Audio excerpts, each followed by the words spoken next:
Un dépôt de candidature aux allures d'un renouvellement de serment. Ce samedi, des milliers de Congolais ont investi le boulevard du 30 juin à la hauteur de la place de la Gare pour accompagner celui qui va désormais porter leur étendard au prochain rendez-vous des urnes.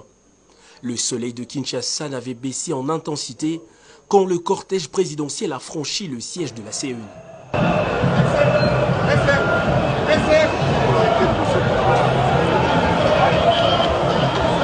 Le président de la République, Félix-Antoine Tshisekedi, qui accompagnait la distinguée première dame Denise Nyakeru Tshisekedi, a été de suite conduit au bureau de traitement et réception de candidatures pour les formalités d'usage. Visiblement, ses accompagnateurs et représentants avaient déjà bien traité le dossier. Pas de paperasse et aucun document exigé ne manque à la farde.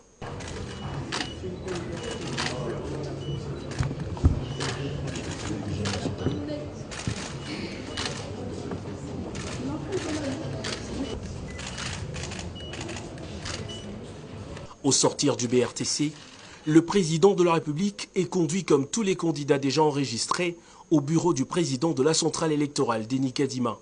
Une entrevue de quelques minutes avant de ressortir pour s'adresser à la presse à qui il présente les grandes lignes de sa nouvelle vision pour le Congo. Vision qui se résume aux initiales du pays, RDC. Entendez, renaissance, développement et crédibilité. 3 mots qui vont conduire tout un projet national soutenu par des actions de grande envergure. Pourquoi renaissance? Parce que le Congo, la République démocratique du Congo, notre pays, était dans un gouffre, comme vous le savez. Et aujourd'hui, nous sommes en train d'en sortir. Je reviens du Katanga, du Haut-Katanga et du Lualaba. Je peux vous dire que je suis fier de ce que nous y avions réalisé. Nous mettons un accent particulier sur la renaissance de notre pays. Certains diront même la remontada, parce que nous étions très loin. Développement, parce que notre pays est classé comme un pays sous-développé, un peu paradoxalement, parce que nous avons des atouts pour avoir un des pays les plus développés, si pas les plus puissants du monde. Mais, comme vous le savez, le développement passe par une condition sine qua non, c'est la paix. Et pour avoir la paix, il faut s'en donner les moyens. Surtout pour un pays comme le nôtre, riche en potentialités diverses, qu'elles soient minières, agricoles ou autres, même humaines. Donc nous avons beaucoup d'envieux. Et pour nous protéger contre ces envieux, il fallait monter en puissance nos forces de défense et de sécurité. C'est ce qui est en train d'être fait aujourd'hui. Nous sommes fiers de dire haut et fort que la République aujourd'hui est défendue. Le Congo n'est pas un véhicule ou un organe du corps humain pour être réparé. Le Congo, c'est une nation. Le Congo, c'est un peuple qui a besoin de pain et de paix. Nous travaillons à lui ramener la paix et nous travaillons à lui donner du pain grâce à un programme très ambitieux de transformation agricole. Pour préserver les acquis du développement et maintenir l'élan de la Renaissance, le président Tshisekedi a appelé son peuple à déjouer le plan impérialiste qui consiste à créer des candidats acquis à la cause de puissances étrangères pour mieux organiser le pillage de ses ressources et le maintenir dans la misère. Ils vont vous amener des concepts venus d'ailleurs. On a entendu déjà parler des notions du genre. Au Congo, nous n'avons pas de problème d'orientation sexuelle. Nous n'avons pas de problème d'orientation sexuelle.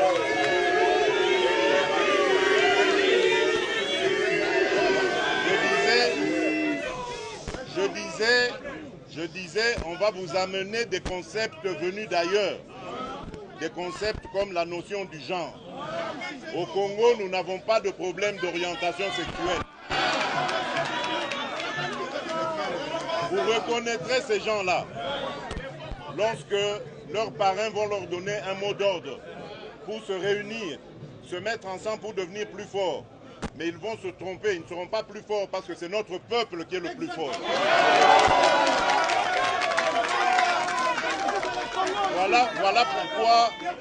Voilà pourquoi je dis à l'étranger qu'il est temps de laisser tomber cette politique du passé qui consiste à soutenir des pantins et de penser pouvoir les faire élire contre la volonté du peuple. Vous devez rester vigilants jusqu'au bout. Ils croient que c'est eux seuls qui peuvent se mobiliser et rester devant les bureaux de vote. Bakosi, Bino Pebotika là devant les bureaux de vote.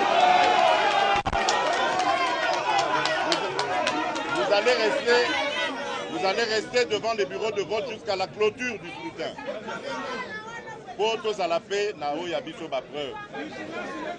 Vous reconnaîtrez ces gens-là par leur discours, vous les reconnaîtrez lorsqu'ils se mettront ensemble. Et à ce moment-là, nous pourrons dire que nous avons vaincu. Parce que le combat est rude, comme je vous l'ai dit, mais le combat nous légué par notre leader et ses compagnons de lutte pour un Congo nouveau, un Congo fort, libre et prospère. Ce combat, nous sommes en passe de le gagner. Et donc je dis aux étrangers, je dis à l'étranger, au lieu d'avoir des candidats à qui il va dicter sa volonté, il doit plutôt venir en République démocratique du Congo et nouer des partenariats publics et privés qui vont se mettre à la volonté de notre peuple. Ils n'ont pas à dicter leur volonté, mais à faire la volonté de notre peuple. À l'instar, justement, de ce que nous sommes en train de faire avec les États-Unis d'Amérique, avec la République populaire de Chine, avec la Turquie, avec le Japon, avec les Émirats arabes unis. Voilà des partenaires qui sont venus investir en République démocratique du Congo pour aider les Congolais à créer des emplois, à transformer leurs richesses chez eux, à développer la chaîne de valeur ici en République démocratique du Congo et à rendre fier la population, le peuple congolais. Voilà en quoi tient mon programme. C'est en ces 3 lettres, RDC comme République démocratique du Congo, mais RDC aussi comme Renaissance ou Remontada, développement et crédibilité. Il y a 2 signes qui ne trompent pas. La communion de ce jour entre le peuple et son président traduit noir sur blanc la volonté d'une continuité pour de lendemains meilleurs.